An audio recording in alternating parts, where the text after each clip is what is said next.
परिचय। आंकड़ा क्या है? ऐसे तथ्यों या सूचनाओं का समुच्चय जिनसे निष्कर्ष प्राप्त किया जा सकता हो, आंकड़ा कहलाता है। डेटा, डेटम का बहुवचन है। संख्यात्मक आंकड़ा हमें अगली कार्यवाही हेतु आंकड़ों को वर्गीकृत और विश्लेषित करने में सहायता करता है। आंकड़ा तथ्यों का संग्रह है। ऐसे आंकड़े जो मूल रूप से संग्रहित नहीं किए गए हैं, लेकिन प्रकाशित या अप्रकाशित स्रोत से प्राप्त किए गए हैं, द्वितीयक आंकड़े कहलाते हैं। उद्देश्य।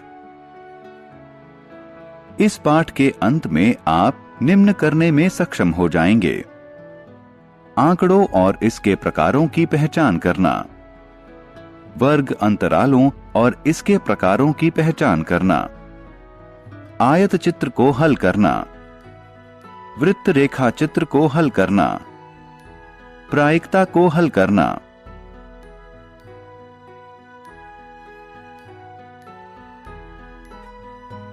चित्र आलेख। संख्यात्मक आंकड़ों को चित्रों या प्रतीकों का इस्तेमाल करते हुए निरूपित करना चित्र आलेखन कहलाता है।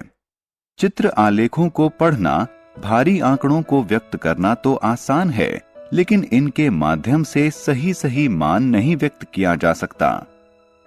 यह एक कॉलोनी के लोगों द्वारा चुने गए खेल का चित्रात्मक निरूपण है।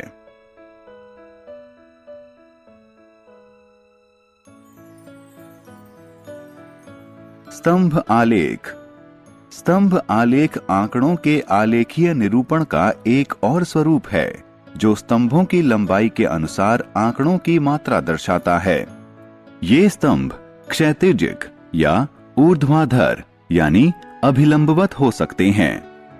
यह स्तंभ आलेख विभिन्न पशुओं की आयु निरूपित करता है।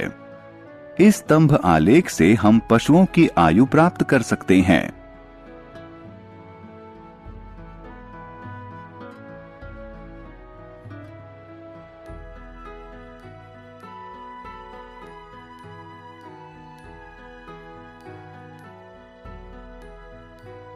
आंकड़ों की तुलना।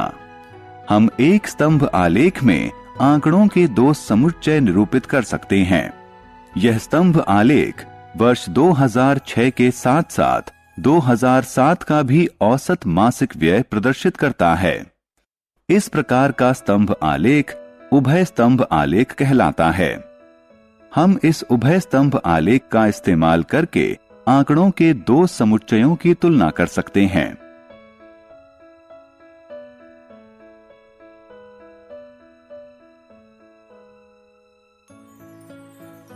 बारंबारता बंटन।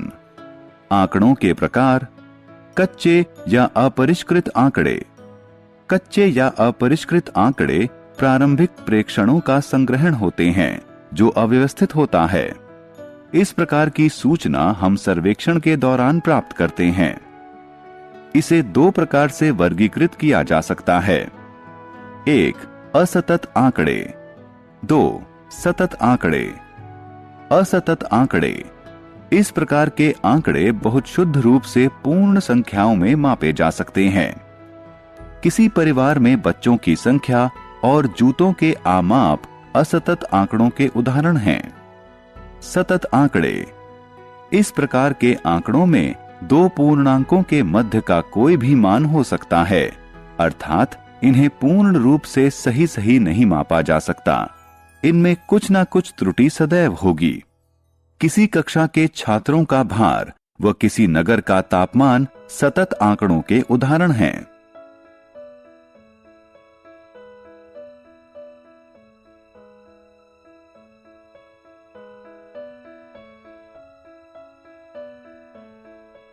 बारंबारता बंटन सारिणी। निम्न आंकड़ों को देखें। यह छात्रों द्वारा एक माह में अर्जित ग्रेड के विषय में बताता है।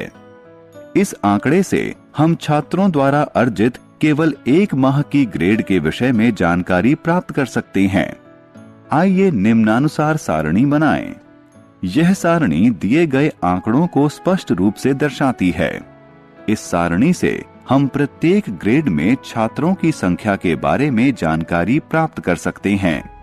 यह सारणी बारंबारता बटन सारणी के रूप में जानी जाती है। दिए गए आंकड़ों में कोई विशिष्ट प्रेक्षण जितनी बार पाया जाता है उसे उसकी बारंबारता कहा जाता है। बारंबारता बटन प्रदर्शित करता है कि कोई विशिष्ट वस्तु उस समूह में कितनी बार पाई गई है।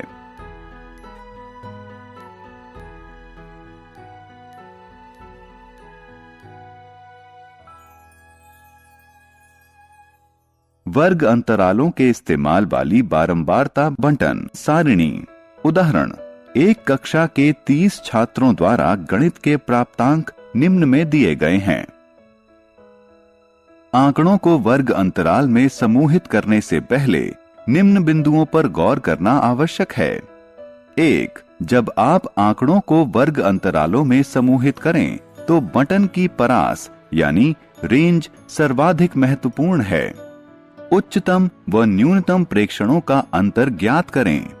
उच्चतम मान बराबर 98, न्यूनतम मान बराबर 3, रेंज बराबर 95। 2. वर्ग अंतरालों की संख्या अत्यधिक नहीं होनी चाहिए और बहुत कम भी नहीं होनी चाहिए। वर्ग अंतरालों की संख्या 5 से 20 हो सकती है। 3. आपको उपरोक्त दो कारकों के आधार पर वर्ग अंतरालों की विशालता का चयन करना होगा। आपको यह विशालता चुनते समय बहुत सावधानी बरतनी होगी। यह इतनी विशाल नहीं होनी चाहिए कि आंकड़ा महत्वहीन हो जाए और इतना छोटा भी नहीं होना चाहिए कि अंतरालों की संख्या अत्यधिक हो जाए। अंतराल का अनुकूलतम आमाप केवल आप ही निर्धारित कर सकते हैं।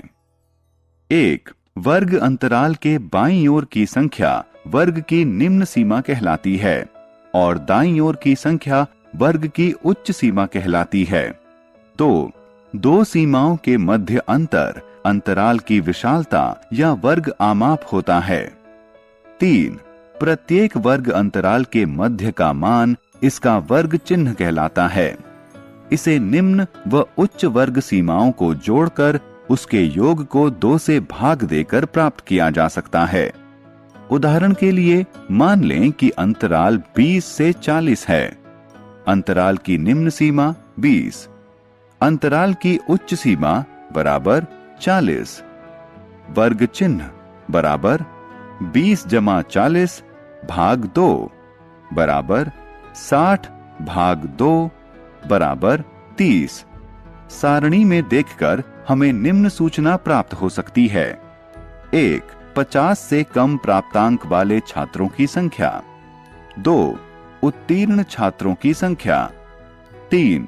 80 से अधिक प्राप्तांक वाले छात्रों की संख्या। 4. हमें कक्षा के प्रदर्शन के विषय में जानकारी प्राप्त हो सकती है। आंकड़ों को वर्ग अंतरालों में वर्गीकृत करने की विधि आंकड़ों का समूहन कहलाती है। वर्ग अंतरालों के 2 विभिन्न प्रकार। वर्ग अंतरालों के विभिन्न 2 प्रकार होते हैं। 1. समावेशी वर्ग अंतराल। 2. अपवर्जी वर्ग अंतराल। 0 से 19, 20 से 39, 40 से 59 और इसी तरह के अन्य वर्ग अंतराल अपवर्जी वर्ग अंतराल कहलाते हैं, क्योंकि पिछले वर्ग की उच्च सीमा और अगले वर्ग की निम्न सीमा भिन्न भिन्न है। इस प्रकार का वर्ग अंतराल केवल असतत आंकड़ों के लिए ही उपयोगी होता है। समावेशी वर्ग अंतरालों में पिछले वर्ग की उच्च सीमा अगले वर्ग की निम्न सीमा के बराबर होती है। उदाहरण के लिए 0 से 20, 20 से 40, 40 से 60 इत्यादि।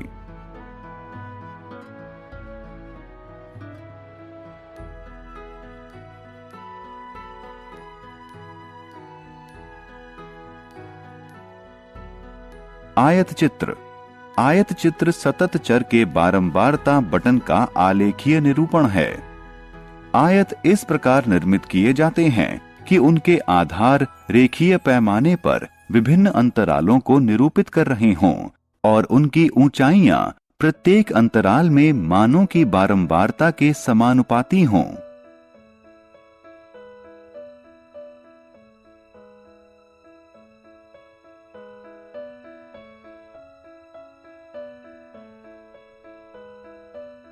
बारंबारता सारणी।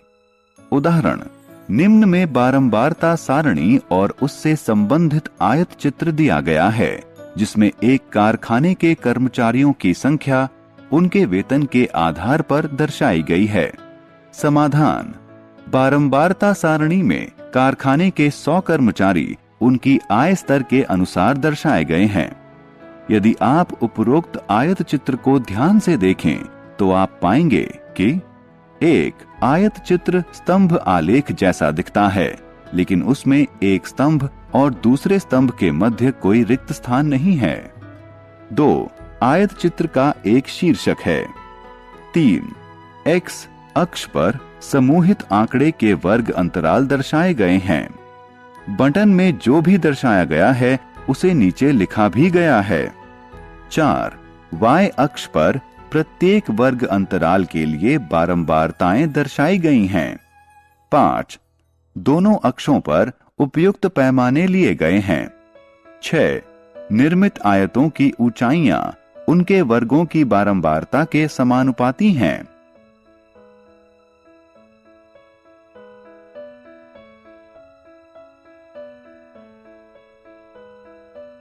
वृत्त आलेख। 2 भागों में बटे हुए वृत्त आलेख के दोनों भाग संबंधित सूचना के कुछ अंश का आमाप प्रदर्शित कर रहे हैं।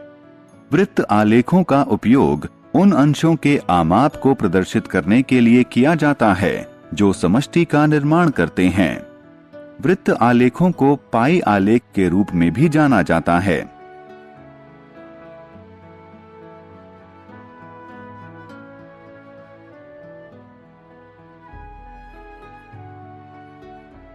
उदाहरण 1.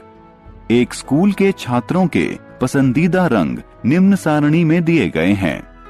इनको वृत्त आलेख में निरूपित करने से पहले हमें निम्न कदम उठाने होंगे। 1. समष्टि अंशों को ज्ञात करना। 2. समूहों की संख्या की गणना करना। 3. ज्ञात करना कि प्रत्येक समूह के किस भिन्न में समष्टि है। 4. केंद्रीय कोण ज्ञात करना और उसी के अनुसार आलेख बनाना। हल, छात्रों की कुल संख्या बराबर 200, समूहों की संख्या बराबर 5। लाल रंग पसंद करने वाले छात्रों का भिन्न 37 भाग 200। केंद्रीय कोण 37 भाग 200 गुणा 360 डिग्री बराबर 66.60। हरा रंग पसंद करने वाले छात्रों का भिन्न 26 भाग 200। केंद्रीय कोण 26 भाग 200 गुणा 360 डिग्री बराबर 46.80। नीला रंग पसंद करने वाले छात्रों का भिन्न बराबर 30 भाग 200। केंद्रीय कोण 30 भाग 200 गुणा 360 डिग्री बराबर 54। पीला रंग पसंद करने वाले छात्रों का भिन्न 39 भाग 200। केंद्रीय कोण 39 भाग 200 गुणा 360 डिग्री बराबर 70.20। गुलाबी रंग पसंद करने वाले छात्रों का भिन्न बराबर 68 भाग 200। केंद्रीय कोण बराबर 68 भाग 200 गुणा 360 डिग्री बराबर 122.40। सारांश। आइए जो कुछ हमने सीखा है उसे संक्षेप में दोहराएं। वे संग्रहित प्रेक्षण जो व्यवस्थित न किए गए हों कच्चे आंकड़े कहलाते हैं। किसी आंकड़े में उच्चतम प्रेक्षण और न्यूनतम प्रेक्षण के मध्य अंतर को आंकड़ों की रेंज कहा जाता है। दिए गए आंकड़ों में कोई प्रेक्षण जितनी बार आता है वह उसकी बारंबारता कहलाता है। बारंबारता बटन वह सारणी है जो दर्शाती है कि कोई वस्तु उस समूह में कितनी बार आई है। जब प्रेक्षणों की संख्या अत्यधिक हो तो आंकड़ों को सरल वर्ग अंतरालों में समूहित किया जाता है। उच्च और निम्न वर्ग सीमा के मध्य अंतर को वर्ग आमाप कहा जाता है। वर्ग अंतराल का मध्यमान वर्ग चिन्ह कहलाता है।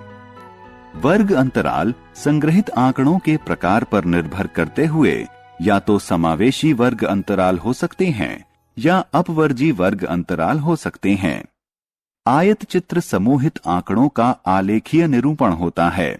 यह आधार के रूप में वर्ग अंतरालों के आयतों और ऊंचाइयों के रूप में संबंधित बारंबारताओं से बना होता है। कोई प्रयोग वह स्थिति है जिसमें निष्कर्ष निकलने की संभावना हो। निष्कर्ष वह परिणाम है जो किसी प्रयोग के एक ही प्रयास में प्राप्त हो। कोई अनुवृत्त किसी प्रयोग का एक या अधिक निष्कर्ष हैं।